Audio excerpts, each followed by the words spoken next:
ang butas. Mayroon na kayo? O, wala pa? Wala pa. Ikaw malaki o na. Yan na si Papa Jesus, no? Hawakan mo. Papa Jesus. Patawad. Sa'yo mo. Patawad. Pikit mo siya. Si Jesus na lang sa harap natin, ha?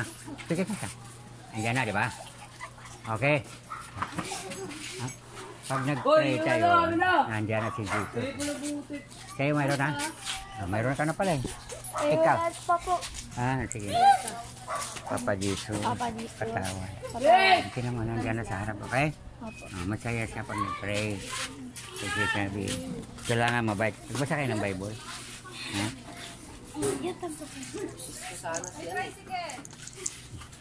Papa Jesus, patawad. Papa Jesus, diba? Okay. Mahal tayo ni Lord.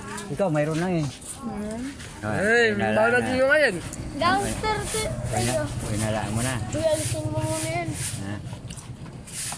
Papa Jesus, patawad. Jesus patawad. Nandiyan na, diba? Ikaw, mayroon na? Meron ka na dyan. Wala pa. Kala ko nabigyan na kita. Nabigyan na yung dati. Huwag mo nang walain, ha?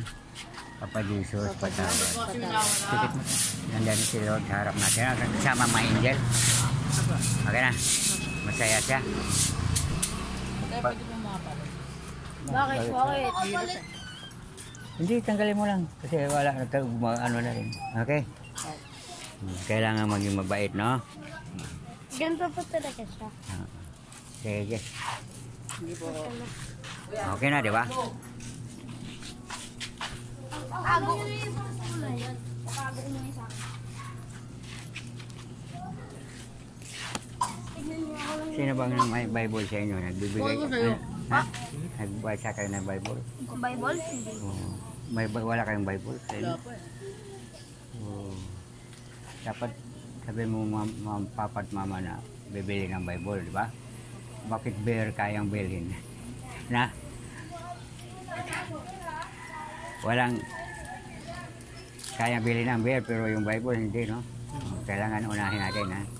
Sabihin mo kay tatay na. Na? Okay? Opo.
Skyway pa ako. Pero dumating ako dyan, alas City. Yes. Dito lang, 15 minutes na lang para